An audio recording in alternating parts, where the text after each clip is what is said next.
You go for it. Dig on America. The media said what? Ha, ha, ha, ha, ha. Dig on America. You are fake news. Last call. Last call. Last call. Last call.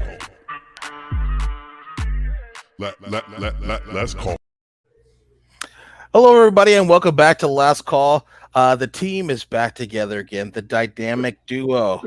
Brent, how was your week? Welcome back to the show. Well, it's been my 2 weeks, and I spent it with COVID. No way, did you? It was lovely. Yes, I was hiding here in my office as my entire family had COVID, and they got through it. And my daughter was tested negative, and the next day I'm like, I don't feel good, and so yeah, I ended up. Everybody else was coming off of it, and I went down hard with it. So yeah, finally tested on Thursday that I was clear, and luckily enough, and was able to go to an event last night with another negative test. And but yeah, no, it's been a heck of a 2 weeks of man. I thought a man cold was bad. Wow, COVID was like man cold on steroids. My wife was not happy. Yeah, I know. I was just thinking back, like, Joe Biden got it twice back to back. But ironically enough, after getting COVID, I think he's had his best run of his presidency. We're going to get into that a little bit here. I want to introduce our guest this week, who is joining us from, how do I want to say New York, from the great state of New York, New York's 3rd congressional district. I was going to say the like second greatest state, but I don't want to put her on the spot like that. But joining us from New York is Melanie. Melanie, welcome to the show. Thank you so much. It's great to be here with you both. Forget about it. I've been waiting all week to say that. It's really, you got to forget about it. Forget about it. I've been watching a lot of Side Talk just to get ready. Bing, bong, just to get ready for this. So, Melanie, running in New York's 3rd, I really want to kind of dig into to your race specifically and what's kind of going on in New York politics, because to me, I've always had this kind of idea that the coasts are the liberal coast, California and New York. But there's a couple people like Elise Stefanik who come from New York, and I'm just kind of confused by that. So kind of tell us about your district in New York 3rd and kind of what is happening. You guys are having this really late primary here in August. Yeah, of course. So we can talk about, the great state of New York, which has many diverse districts, right? Although New York, of course, as a whole is a blue state, right? So my district is New York's 3rd district, which comprises northeastern Queens, northern and mid Nassau County on Long Island. It's a coastal community. It has been a blue district for over 20 years. With redistricting, we got even bluer, which is very exciting.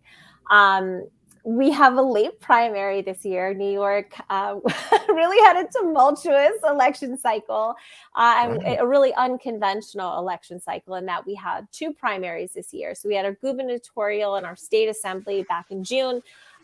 In just about 10 days on August 23rd is my primary, the congressional primary, as well as state senate. The reason for that is because, as you know, we went through a year of redistricting.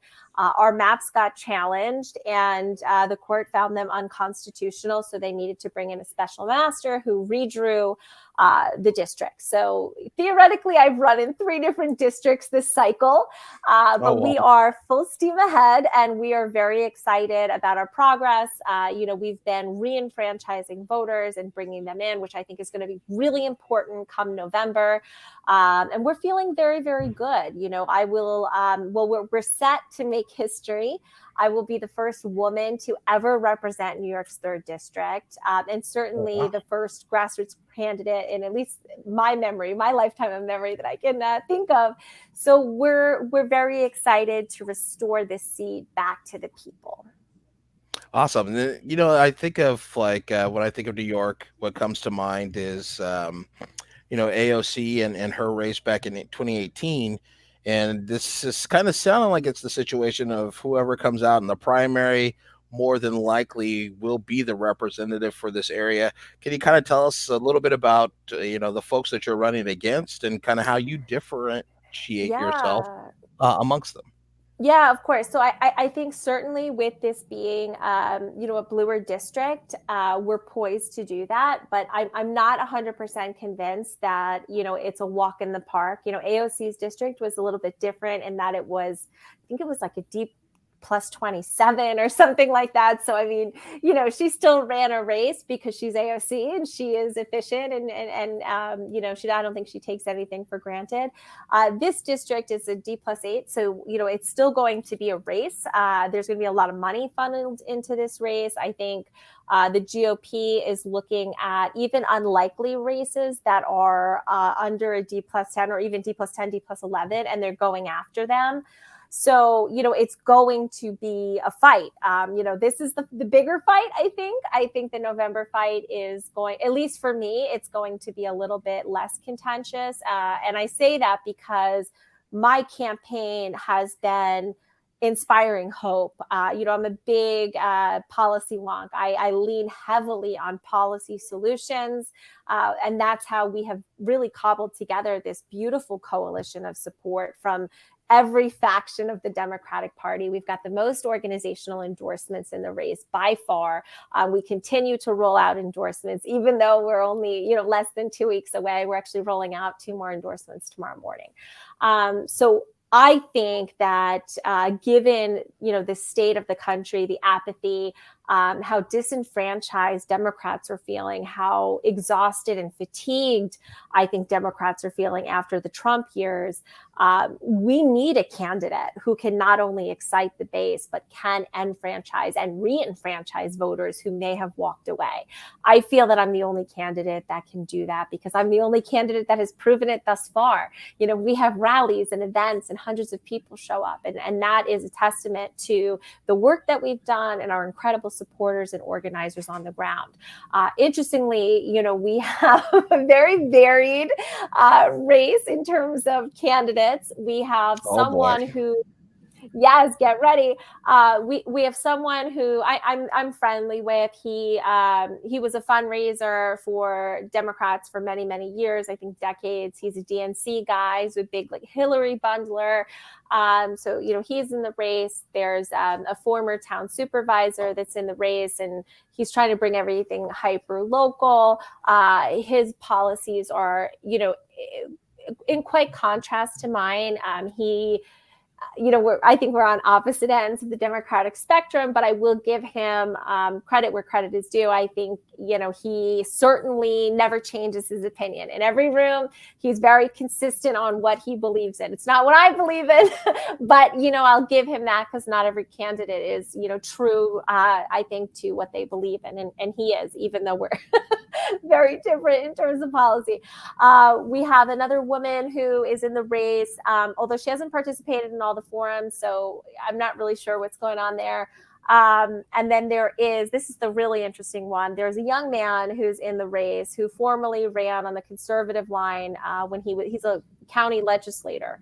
And he has been cross-endorsed by the conservatives. He has previously been an unaffiliated or independent party person.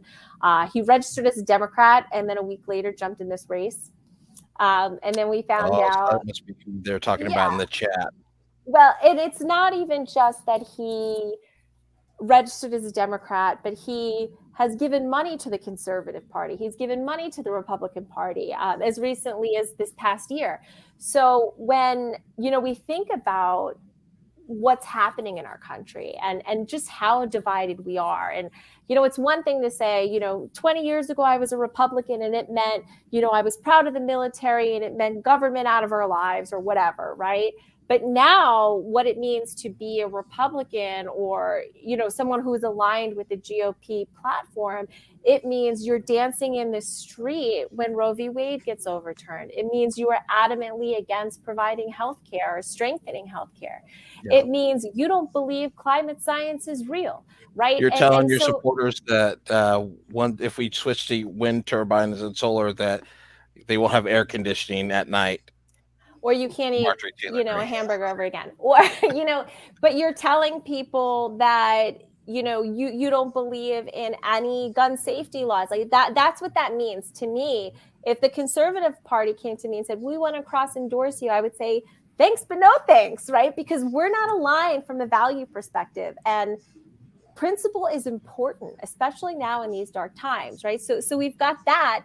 And now couple that with the fact that my current congressman has endorsed him, who, as you may know, I ran against last year in 2020. Right. I challenged him because I felt that he was someone who really would just sell our community out to the highest bidder, because that was what he was doing over and over and over. I think that, when you align yourself with these people, like, are you familiar with the Problem Solvers Caucus? Are y'all familiar with Yes. that caucus in Congress? Yeah. Okay. So my current congressman, who I challenged in 2020, is the vice chair of the Problem Solvers Caucus. Enough said, right? And for the viewers, I don't know how many problems they solved, but well, on DC, they're known as the Problem Causers Caucus. And so for the listeners who may not know what they are, let me just give you kind of a quick breakdown. They are a quote unquote bipartisan group of Democrats and Republicans, equal numbers in the House. They take secret votes and they don't tell you how they voted. And it's supposed to be under the guise of bipartisanship that they work together. But really, in reality, what it means is that they're corporate shills and they bow to their corporate masters. So when a corporate donor comes and says, here you go, this is what we want, that's what they agree on. So this former Conservative Party endorsed candidate has been endorsed by that same group, the Problem Solvers. And I'm sure you all are familiar with the crypto PACs that have been just crushing progressive candidates in races all across the nation. They just dumped $500,000 into his race last week. So, this is what we're up against. We're up against an oligarchy, a billionaire class that wants to buy politicians so that they can do their bidding in Congress. And, I'm saying that here tonight because we need all the listeners to make sure that they're doing their due diligence, making sure that's not happening in their race, and making sure they're not electing those folks that are going to do their bidding of the billionaires, Absolutely. right? Because we need people to do the bidding of our communities, to fight like hell for our communities, for our kids' future. So that's what we're focused on. Nice. Okay. I was going to say, I think Brent's usually a guy that's kind of focused on money, so I'm interested to see what he has to say about that. I'm going to jump back about 2 minutes, though. I'm going to start with, okay, you're running against this field of people. Are you running for the job? Okay, they're running against you. Yes. But are you running for the job or are you running against them? I am running for the job. I as I mentioned a minute ago, I ran for the job in 2020 to challenge someone who did not hold the GOP accountable and did not show up for our communities. When I jumped into this race in 2022, I jumped in this race to challenge my current congressman. He decided not to run for re-election. As I like to tell people, it's because he was too afraid to face me again, because last cycle, even though we were outraised 10-1, even though it was a global pandemic and we could not knock doors, we got nearly 30% of the vote. So he ran for a different race. He lost. He even lost his congressional district. And once he jumped out, a bunch of these other folks jumped in the race. And so my feeling is this, and this is truly, at my core, how I feel. The road ahead is going to be so difficult. Democracy is quite literally on the line. This is a moment that requires principled leaders who are going to fight like hell to keep democracy intact, to fight for our country, to protect and claw back our rights. And my feeling is I'm the only one who had the courage to do it in 2020. I was the only one that had the courage to do it now. And now a bunch of opportunists have jumped in this race because, I don't know, they want a title, they want to, I don't know what their reasons are. But I know it's not because they've got courage. And I know it's not because they want to protect and fight for a future. And I am. And I have a proven body of work to show it. Okay, now to the money part, because Lourin wants me to be on the spot because my topic of grassroots individual donors funding. My like sends the hairs on my back up, because you're telling me that if a good corporation came to you and said, we want to max donate, you would say no because it's a corporation, even if it's, you know, if it's going to help your campaign, but because you said no to corporate dollars? It's not just corporate PAC money that I've said no to. I am not taking fossil fuel money. I'm not taking real estate money. I'm not taking Wall Street money, you know, et cetera, et cetera, et cetera. We're funded by people. I will say there are two caveats. I have been endorsed by the National Organization for Women. They have donated a little bit of money. And I'm also endorsed by National Indivisible, who fights, as you know, for democracy reform. They have donated a little bit of money. So in those cases, you know, we have taken money. But other than that, it's solely by people. Okay. And I hear you. Look, and this is, you know, obviously, you know, we can have this conversation. We can explore the merits of taking money or not. But here's what happens. And there are decades of data to back this up. When corporations donate and fund campaigns, whether it's directly to the campaign, whether it's to a victory fund, whether they set up a super PAC and do IEs, whatever they're doing, they come a knocking, right? They come a knocking and say, hey, I want you to push through this big development on the water in your district because I gave you $300,000, right?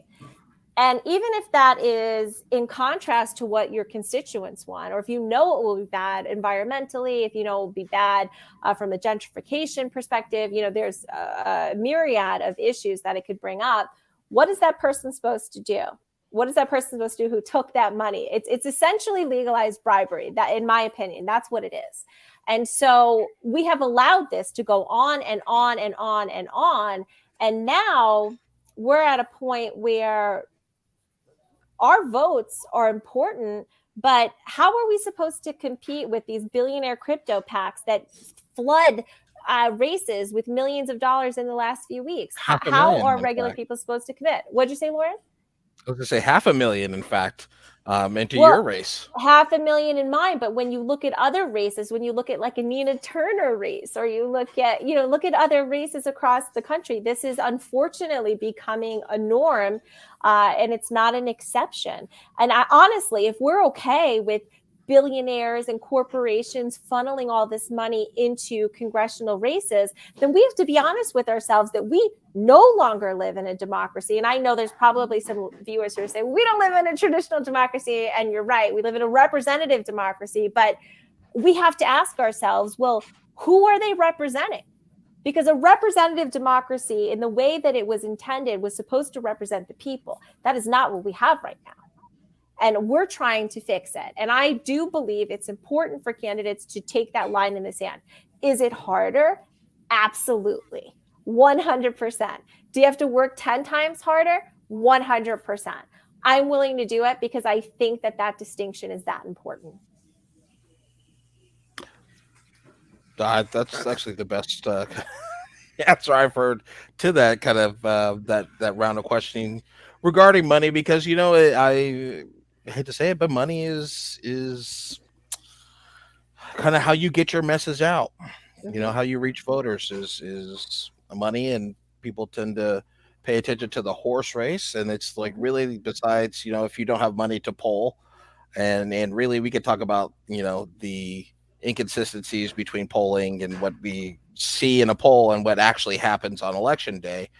But money's how you get that message out to folks. So it's kind of important. I won't, you know, I don't knock it, but I am also one of those people that think it's not the end all be all. You know, I walked through tons of hours of knocking. My district, it's not as big as Brent's, but because good lord, walking in Brent's district, what is Yeah, it, like a Melanie, 7 hour stretch from one end to yeah, the other? how many square miles is your district? Ooh, how many square miles is my district? Ay, ay, If you say like 3, I'm gonna be super jail. no, it's not. It's I'm gonna have someone look that up while we're talking. But Okay. here's the thing: we have most of the district, I would say, is suburban. Some of it is, there are turfs where there might be 2 or 3 houses on a pretty long block. So but it is New York, right? And it is downstate New York. So, we're not talking like upstate where there's a house every mile, right? Or half a mile. It's closer. But look, we go out. It's not uncommon to knock 50 doors and it takes us 3 hours, right? Like that's not uncommon in my district. It's not like the city, although we do have some apartments, of course, which are difficult to get in. But like in Manhattan, you can get in a building and you can knock. It's like door, right? That's easy. Yeah. That's not really the case here. Yeah. Well, no, Lourin and I were having a discussion one night, just totally offline of all of this. And we were just talking about our races. This was almost a year ago. And I'm like, he said something about the 200 square miles or 240 square miles of his district. I'm like, my district's 7,014 square miles. Wow. So like we have this population hub in Vancouver, and then it goes out and it hits rural, and then it hits very rural, and then you hit the coast and you get some population pockets and whatever. But it was like just watching his eyeballs go really big. And then we were talking to somebody else. I can't remember where from. It was a couple weeks ago, and she was in one of the denser parts of California. And she's like, "Oh yeah, no, It's Angelica yeah. It's like we've got 18 square miles, and it's like, in Los Angeles. You are lucky. No. Like, we've definitely have so my team is quickly pushing things in the Nassau region. They think it's like 453. But then we also have the Queens region. So and traffic is an issue here in New York as it is in LA and California. It's not so easy to maneuver around. If no one was on the road, it might take you 15 minutes, but it might take you an hour or an hour and a half to, drive to an area to knock doors. So, yeah, it's just one of those differences that, people like, well, how many people are in your district? I'm like, other than outliers like Wyoming or Alaska, they're all around 700 to 800,000. I mean, that's how they break it down by. It's the square mileage of the districts that can be staggering, and that's the sole person that represents Alaska, the largest state. I mean, I don't remember what the square mileage of Alaska is, but imagine knocking doors there. Yeah. All right, we're off topic. I do that. Okay. Dog sleds. Lourin, bring us back. Also going through. Well, Melanie. So one of the things that Brent and I have conversations on is this idea around different types of Democrats, and my thought was blue no matter who was kind of a terrible strategy, and we have now a situation where I think it's also a terrible strategy where Democrats are actually trying to uplift some of these crazy candidates, the ones that deny the election results from 2020, actually winning, like in Arizona and Michigan, are a fluke of an election away from actually having some authority when it comes to these Secretary of State races, the governor's races that's going on across this country. And Democrats have the strategy of, we're going to give money and uplift these folks so that when we get in a general election, we could seem more measured and run a race, and we'll beat these folks. And I'm just kind of like, we thought that in 2016 with Hillary Clinton versus Donald Trump, and look what happened. Kind of tell us what your ideas around the Democratic Party and really kind of what kind of Democrat, because I think, with the districts, Democrats are supposed to run through your district, but we should have this like baseline where we believe that people shouldn't be homeless. We believe people need health care. And then after that, tailor your races and your. Well, and abortion should be legal and accessible and safe always. Yeah, that should just be the tenet. And then anything else is local. What are your thoughts? There should be, no. So firstly, let me address the first part of what you said. I wholeheartedly agree with you. I think Democrats investing in these MAGA Republicans is a mistake that will very likely bite us in the ass on hopefully not too many races, but I think it will happen.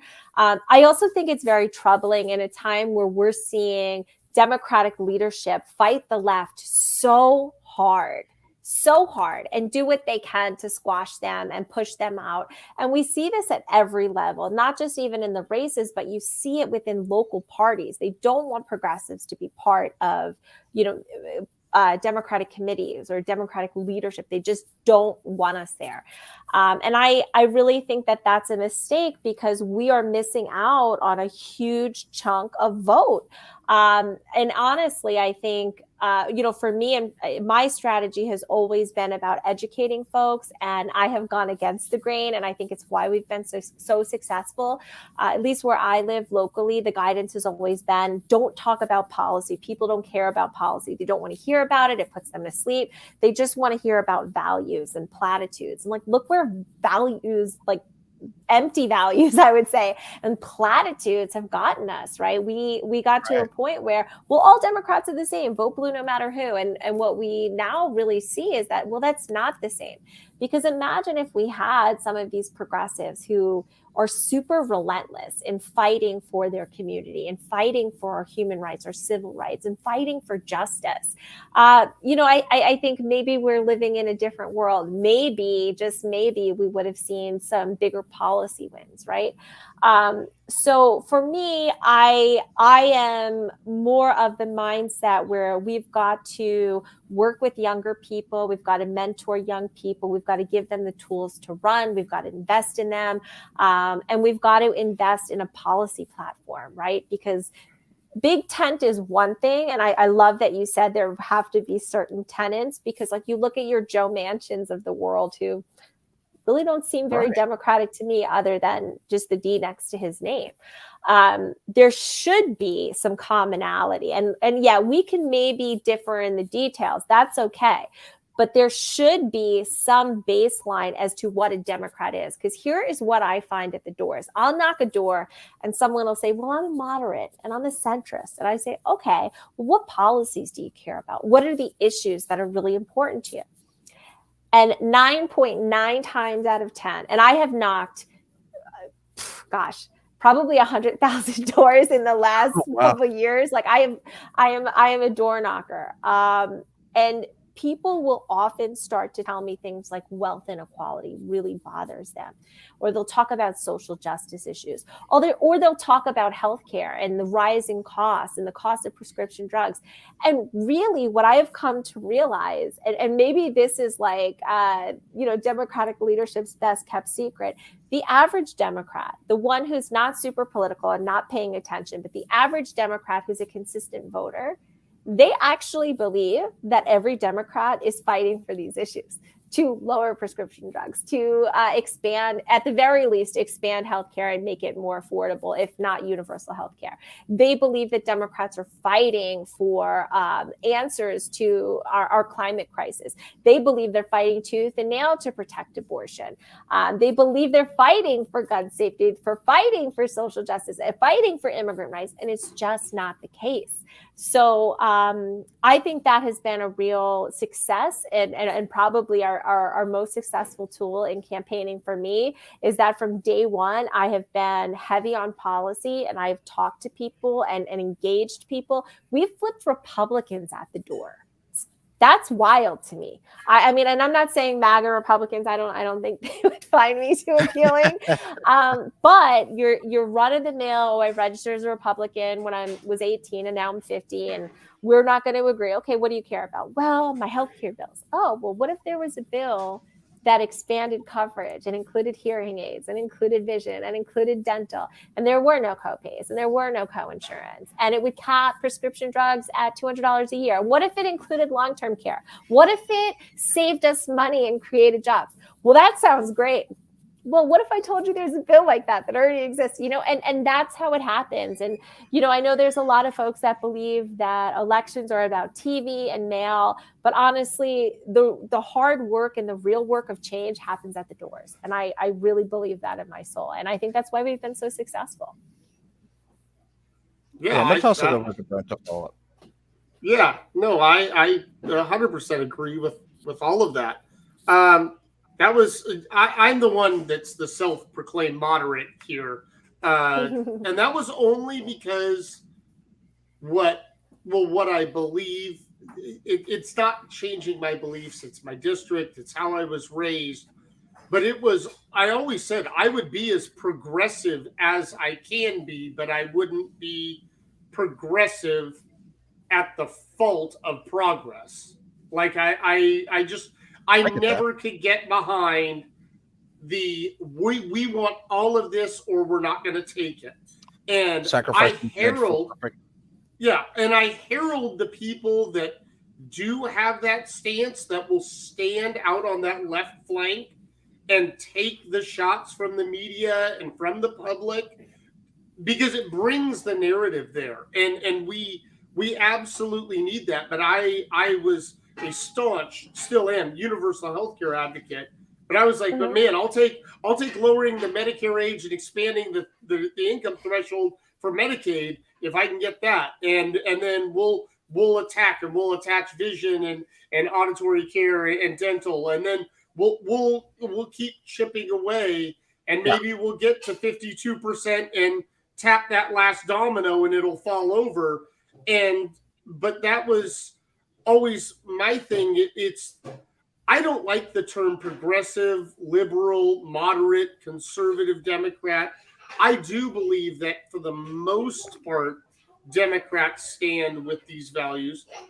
And while I am not happy with Joe Manchin at all, not in the least bit, but a soundbite here or there, if some of the progressives that were yelling were saying, well, why doesn't Manchin just in cinema go register as Republicans? We would have had Mitch McConnell. Like, at least they didn't do that. And the argument continued, and we've gotten something done in the last few weeks. We've gotten chips. We've gotten, the Inflation Reduction Act. We've gotten a few things. They haven't been what you wanted, what I wanted, and I wanted closer to what you wanted out of all those things. But I think there's a level that having a scale of Democrats isn't necessarily bad either. But I think that any good Democrat should want all the progressive values. I mean, I would bow and just before Ayanna Pressley, AOC, Rashida Tlaib, Elin, those women are absolutely amazing, and they have guts that I don't have 10% of, to stand out there and take all the shots from everyone. But are you going to stand out there with them, or are you going to say, well, we can get this and reset and get more next time around? Where are you at on that? Yeah, and I'm happy to answer that question. But before I do, I just want to be really clear about something. There is this narrative that progressives are the ones that are the holdouts, that they say this or nothing. And in fact, we have not seen that to be the case at all. In fact, it was the progressives that compromised and compromised and compromised and compromised some more.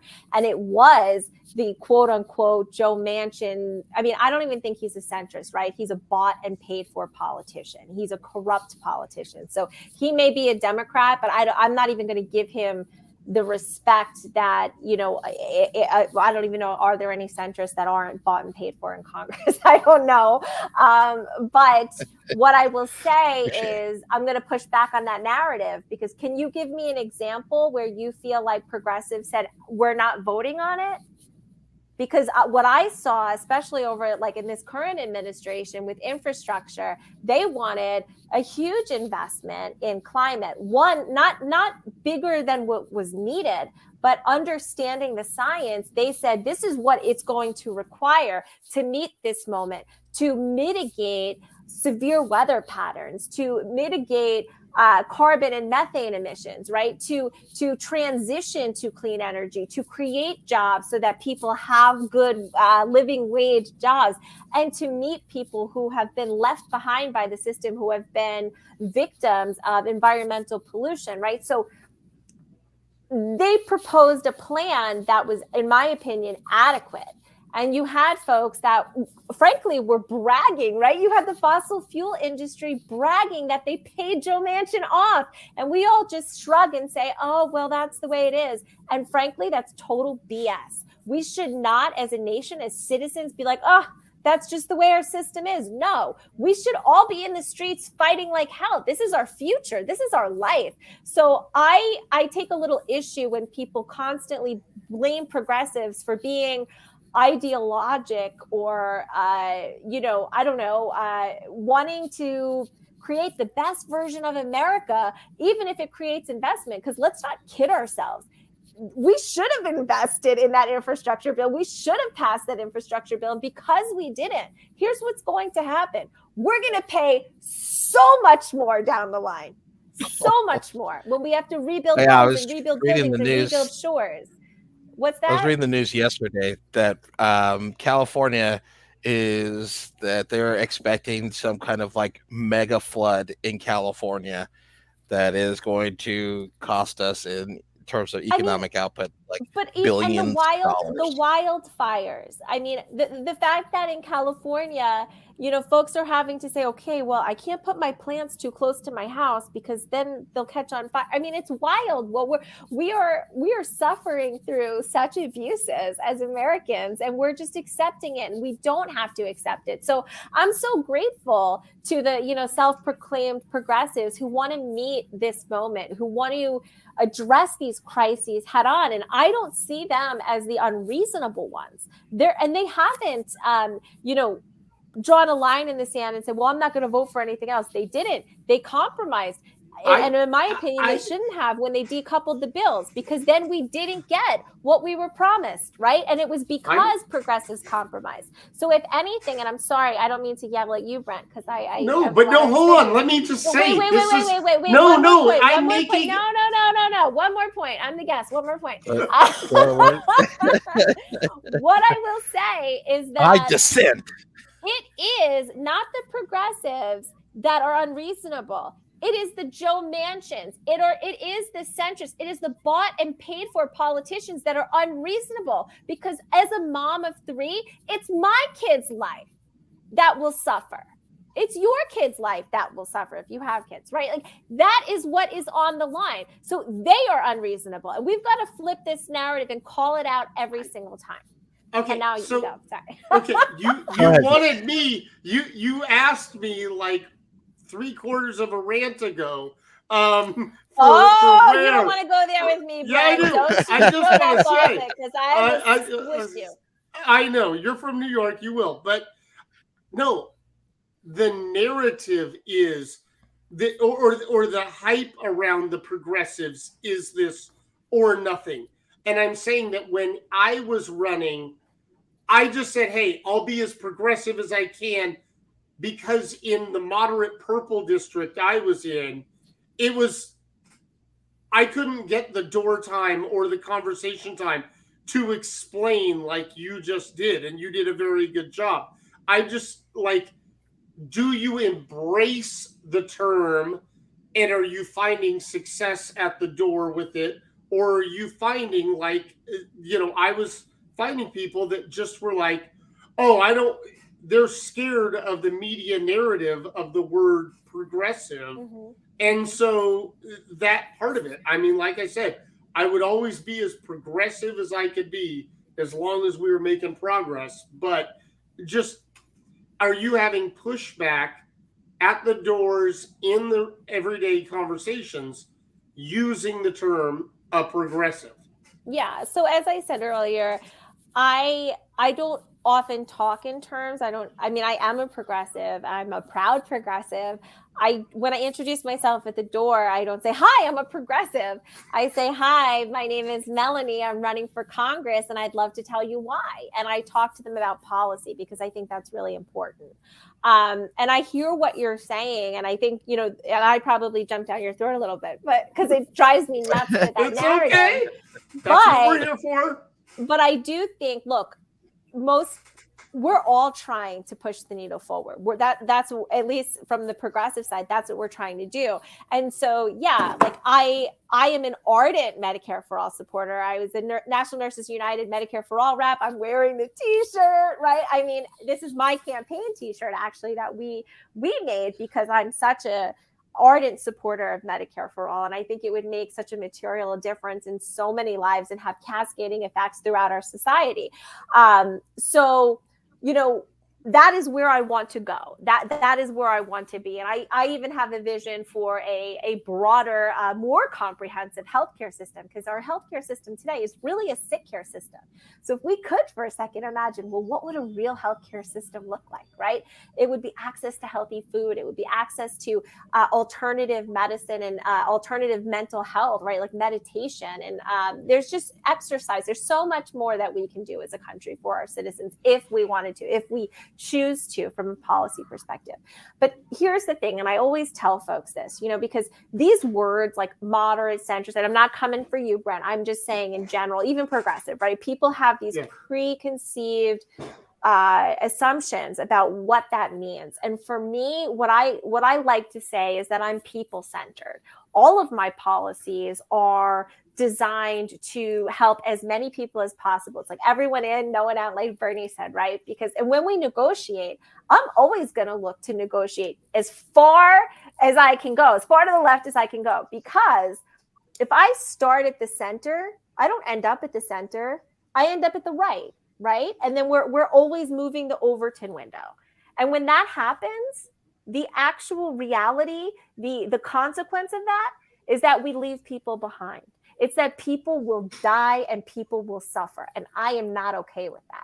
So yeah, I am ready. I am, and I've done it in the past and I will do it when I get to DC. I am ready to push. I'm ready to take the shots. That's fine.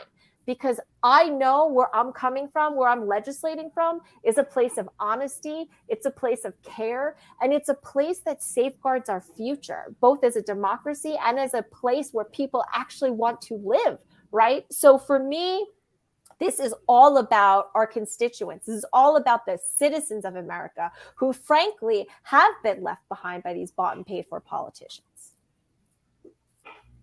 Right, and I just want to kind of I'm getting called out here. Wow. Wow. Wow. So, who is this Huntington Eric? I love this. When 68,000 people a year. Yeah. For lack of health insurance, what would be the compromise? A plan that only lets 34,000 people die? Okay, I just want to. Yeah, no, I mean that is true, but that's not Brent's position. That is that is not at all where I'm at. Is mitigating half the deaths. I had to like. I think to Brent's point, right? It's like, look, we want universal health care, but if we can pass legislation that caps prescription drugs at $200 a year, let's do that. Great. And we're going to keep fighting. Yep. But I think, I think personally, the answer is not to just to keep fighting with what we have. I think the answer is to go bigger and bolder. And then let me really build out a comprehensive healthcare plan. And then they're going to say, well, that sick care plan of universal sick care seems pretty good, and that we've got to create different perspectives and different perceptions, I think, if we're going to negotiate. Because right now, I think that unfortunately, not all of them, but too many of the Democrats have been, selling us out. I'm just going to go back to Eric here. Hold on. Because that is the glass half empty way to look at it. Because if you were to ask me, if we know 68,000 people are going to die, but you can enact legislation that will save 34,000 of them, would you do it? Yes, I would, and I'd still be fighting for the other $34,000 or 34,000 people. But it's a matter of we got to take what we can, and that's where I believe that increasing the Medicaid income threshold, reducing the Medicare age, that we can take things that will help people. I'm not saying to leave people out, but anytime we can help more people without hurting some, that we should take that action and keep pushing. I'm not forever ever stopping pushing. But yes, if shown 68,000 people are going to die, but you could legislate a solution to save 34,000 of them, yes, I want to do that and to try and reset and figure out how to help the other 34. But if there's a way, then yes, I would take that option. But so here's the thing, right? And I have a question. I'm sorry, I'm taking over hosting. That's fine. Host and answer your own questions. But our panel later. I've got a question for both of you, right? Because here's the interesting thing. Years ago, when as I said, I ran in 2019. I launched my first campaign in 2020. I launched my first campaign in 2019, and I ran on Medicare for All pre-pandemic, when it was still considered, or it was still getting termed in the media as radical. And how will we pay for it, right? And have you noticed? This is a question to Lourin and both of you, and you, Brett. Have you noticed you haven't heard that argument anymore? How would you pay for it? Have you noticed that? No, nowhere near as much. It's also. Well, if I could, and this is important, and I know you all know this, but just for the viewers, here's what we know. And this is why it annoys me when you have a government that is hell-bent on keeping a for-profit healthcare system in place to essentially provide subsidies to insurance companies whose real only purpose is to deny us care. That's how they make money. We're not subsidizing healthcare. We're subsidizing health insurance, right? But we do have a plan that would save thousand lives per year, and would also save between $450 and $750 billion. That's what it would save. And I know I've heard the compromise of a public option, and okay, but that will cost $650 billion more than our current system. And it won't cover everybody. So I guess I just wonder, as Democrats, where's our messaging? Why aren't we playing offense and putting these folks who do not support universal health care on blast and say, why do you want to kill 68,000 people a year? Why do you want to kill 68,000 Americans a year? We need to be on offense, because right now we're having to apologize for wanting people to have health care, for wanting people to have life-saving medicine, for wanting to give people an opportunity to thrive. And I think I really believe this moment requires fighters. It requires leaders who are going to push and fight tooth and nail, because that's where we're at. We can't afford to be cowardly. We can't afford to wait. That goes back to the blue no matter who thing. And I think that's like the recognition of, if we had my problem with this two-party system, if we had the Democrats that were on the same page about this thing and they were fighting on it, that maybe we would have some legislation passed on it. But then, my realist brain kicks in and it thinks of stuff like when it comes to the pro-choice issue, and the majority of Americans support choice, but yet that's not codified into law. The majority of Americans support a single-payer healthcare system, and yet we don't have one. In the Stanford study, that public opinion has no effect on public policy, and that's kind of a problem that's going to take a little bit longer than we have on our a show to solve. But I want to get into, bring us everybody around to the panel discussion here this week, because we all saw the scenes of Mar-a-Lago this week as the president's residence disgraced ex-president. It was raided, quote unquote. And the legal implications, we kind of know about. But I want to ask you guys, Do you think, or what do you think, this is going to have on the 2020 midterms? Because I have heard it that this is just going to rally Republicans who are then going to be charged up and heading to the polls.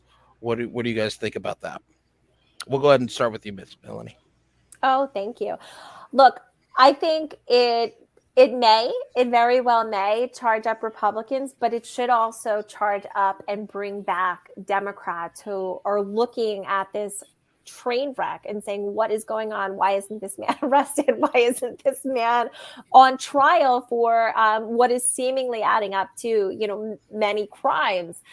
So I think it goes both ways. I also think that we should not underestimate the impact of overturning Roe v. Wade or the impact of, Clarence Thomas's opinion on rolling back contraception and same-sex marriage. I mean, if we look at Kansas, right, and Kansas, I mean, would we have thought that abortion would have been shut, or banning abortion would have been shut down in Kansas? I was not hopeful there, and I think that is something that we should pay attention to. And to your earlier point, Lourin, I think obviously, like, I'm from New York and I'm a woman, and I have been working on reproductive justice for many years, so I have a very specific opinion on it. But I think what you said earlier in the show is right, and you too, Brent, in certain districts, you have to talk about these issues in a way that, meets your constituents where they are, right?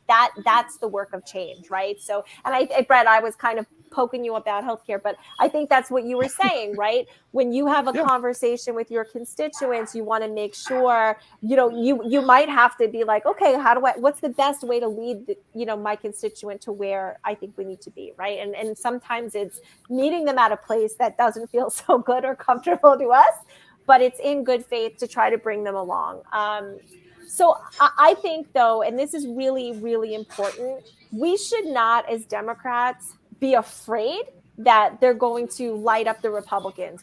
Who cares? We need to focus on us. We need to focus on our communities, and that will resonate. And I think what people want more than anything right now, and unfortunately, I hate to say it, I think it's partly why Trump was elected, even though he knew nothing about policy, and he was horrible to so many different types of folks. He was kind of exciting, and he showed that he didn't care, and he was going to fight. People want fighters. I agree. Yeah, I agree. What's your take on it? I think it's going to be tough. I believe in no one's above the law, and I believe that has to be shown. I also believe that when you're dealing with something as politically dynamite as this, we've seen January 6th, we've seen what can come out of these types of things, that the Justice Department has to take and make sure every I is dotted, every T is crossed, and that they're only doing things that they are as assured as they could be are going to come out the way that they believe they are. And I don't believe in screaming, lock him up, lock her up, lock anyone up. I believe in letting the Justice Department do its job, and that from a Monday morning quarterback position, it looks like Trump has committed massive crimes and needs to be held to account for those. But I do trust the current Justice Department that they're stepping away from the political thought on it, and they're just doing things step by step as they have the pieces to the puzzle to be able to take the next step. And I believe that that's important. I do believe this is igniting the right. I believe the Roe situation is igniting a portion of the left. I do not believe that we should just look at Kansas. I think that's very narrow-minded. I herald what happened in Kansas. I believe that in districts like mine and other districts in Washington, Oregon, California, people don't want to believe that that right could be taken away by Congress, and it's not going to be taken away while Biden's president, but that we need to be more careful and not try and run around screaming, hey, it's in these safe districts and these safe areas. Kansas was, no, they were coming for it. They were coming for it at the state level, and there was no federal protection. And the people of that state showed up and said, no, you're not taking that right from us. And that was awesome. I just don't think it's motivating the people in states where it is protected at the same level. We're hearing noise, but we're not seeing the underground part of that movement. And as somebody, I had to make the choice for my wife. I've lived it. And nothing changed me more than that day, coming up, it'll be a decade, October 25th. It is a core thing about myself as a human is to protect that right. But I'm not seeing the resonating on the West Coast like there was in Kansas and in some of these other states where it's now on the line at the state level. So I view Kansas as great news that showed that the polling is right. Maybe that'll tell some of the Republicans, hey, back off of this. This isn't the right, thing to chase. But I just don't see it motivating the national conversation yet.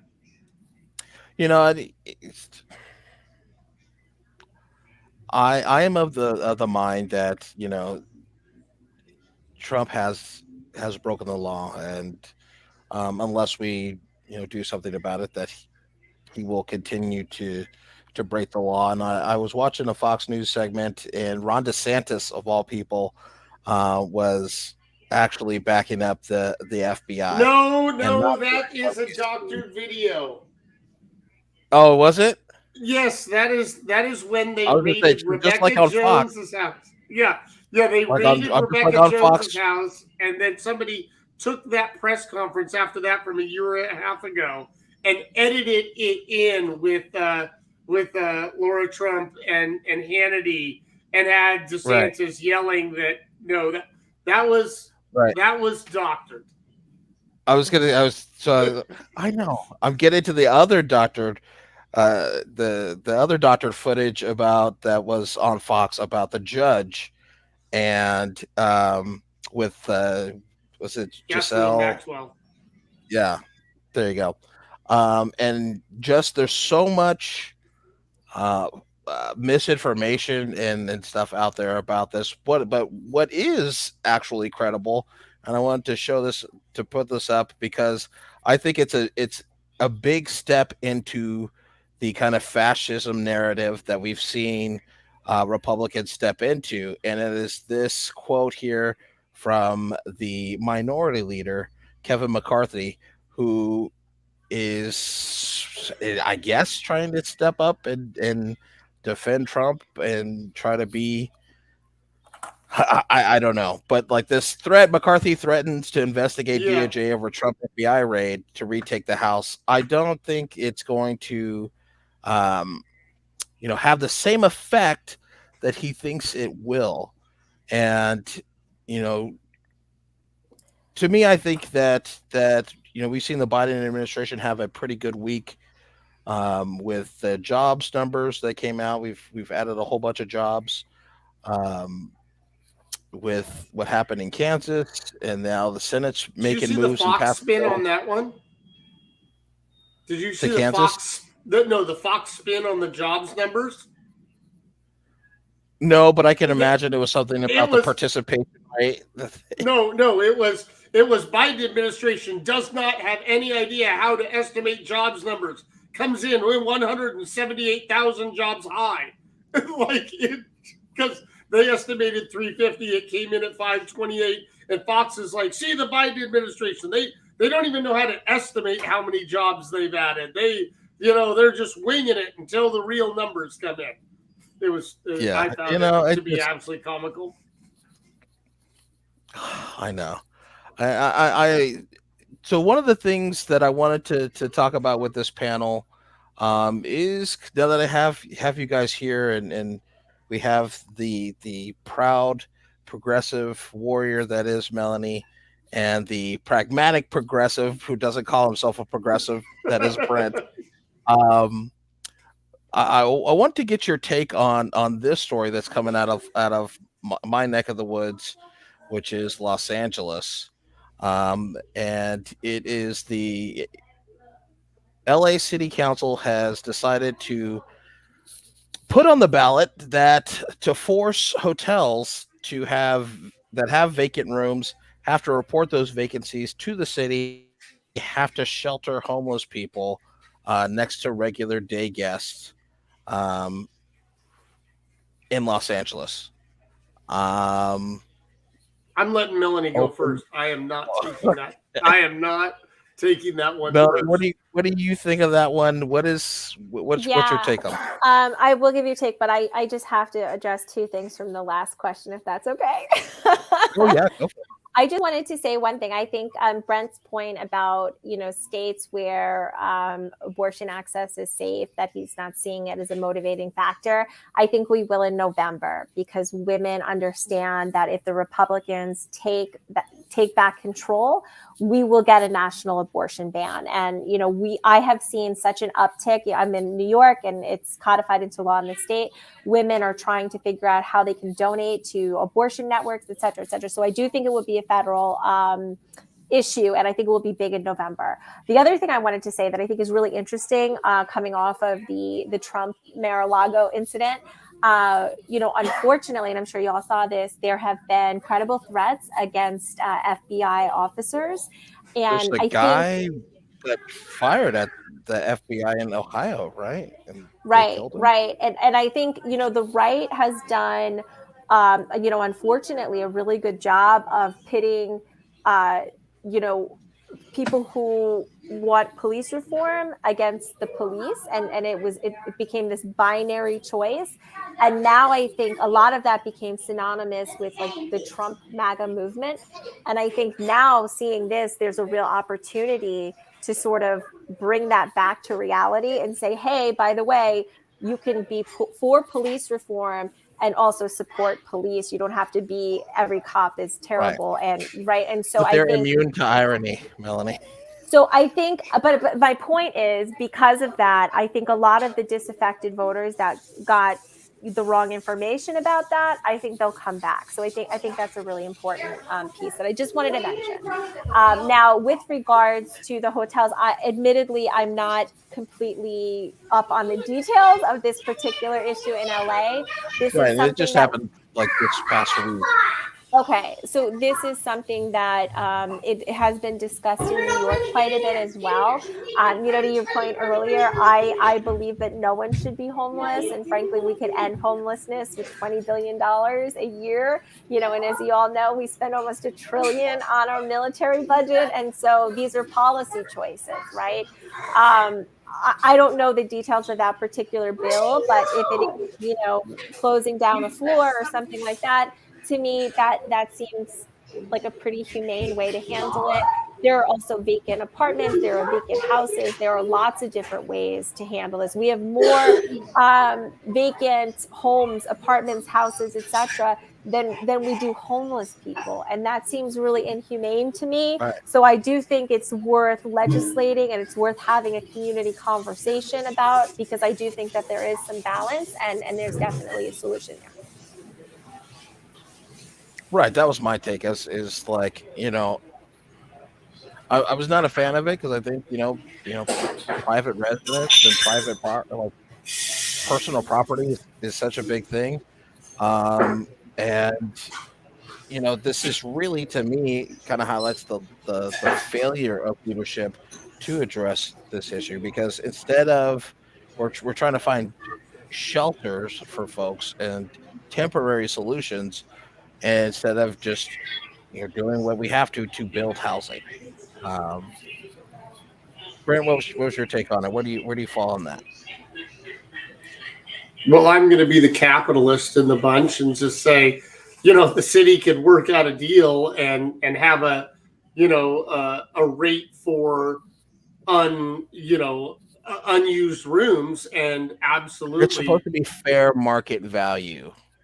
yeah. But I'm saying they can come in, and if they say, okay, I don't even know why you would need, I guess, pass the legislation to give the city the permission, but let them go rent as many hotel rooms and use them like that. And as I used to travel 150,000 miles a year, 220 nights a year in hotels. As a hotel guest, I would care less who was in my neighboring room if they weren't coming into my room. So, like, as far as like, oh, it's going to be in the room next door, who cares? I mean, I stayed in the best hotels, the worst hotels, the ones on the top floor, ones on the bottom floor. It was where I stayed, and I had my levels of comfort and preference about beds or bedding or whatever. That's just somebody that traveled a lot. But who was in the next room never once bothered me one bit. But I cannot imagine telling Marriott, hey, by the way, we're going to use every one of your extra rooms. And Marriott being like, okay, well, I guess that's what we're doing, because they do have customers.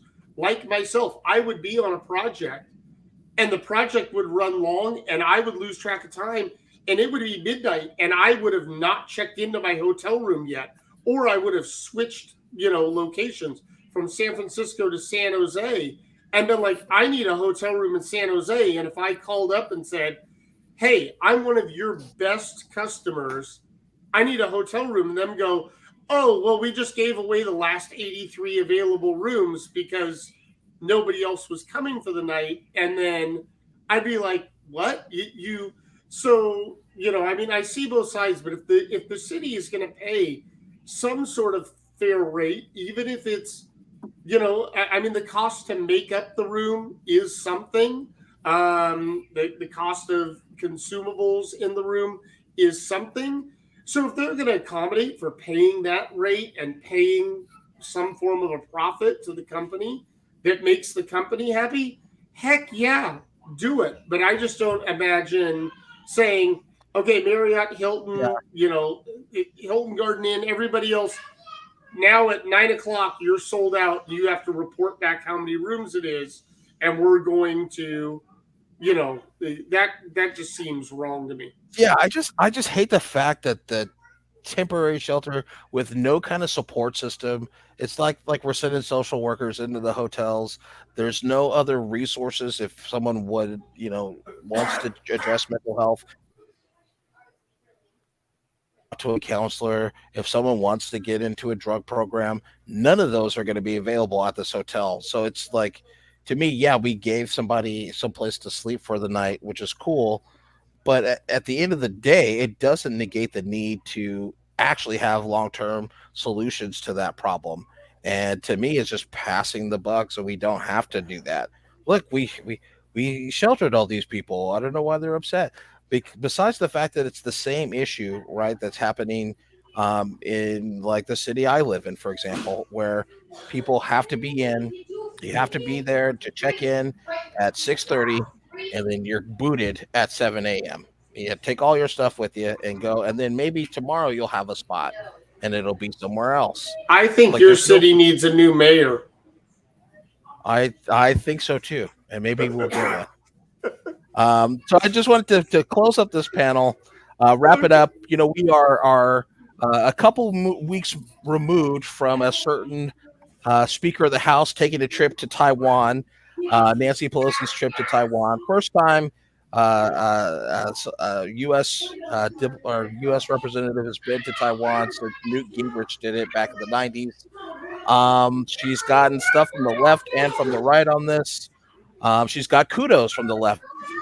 I personally, am like it's pretty well documented. I'm not the biggest fan of Nancy Pelosi, but I think, and you'll have to forgive me, Nancy Pelosi going to Taiwan shows you don't need a dick to have big balls. And that's going to Taiwan. So what do you guys think of that trip? Did it help us? Did it hurt us? What is your view on that? Go ahead, Brent. You can take this one I, first. I think it helped us. I really do. I mean, she showed, the level of control that she's in, and I disagree with her at times, and I also think she's a great Speaker of the House and does other great things. But I thought, I like you. I mean, she just showed that, yeah, she has stones that are not going to be pushed around unless she decides to pull them around. And so I thought it was a good move, and I say if you can get both groups, I mean, and it wasn't just extreme left or moderate right, or it was chatter on every part of the spectrum, heralding it and condemning it. And that's how you create a conversation, is, everybody was bringing up. It wasn't just two sides slamming heads. It was, I thought it was good. Okay. Melanie? Would you go? Would you go to Taiwan? If you're elected to the House, Nancy Pelosi? Would I go with Nancy Pelosi? She said, "Hey, come on, Melanie, get on the plane." Yeah, I think hypotheticals like that are difficult when there are constantly changing variables. I don't know that I can add much more to this conversation, this particular arena. I'm more, as I said earlier, more of a policy wonk, and I like to dig into that a little bit more. But, like you, I often disagree with the way Nancy Pelosi handles quite a bit of her job, but I also have a respect for the way that she's able to hold it all together, right? And a respect for that office, because it's not an easy job.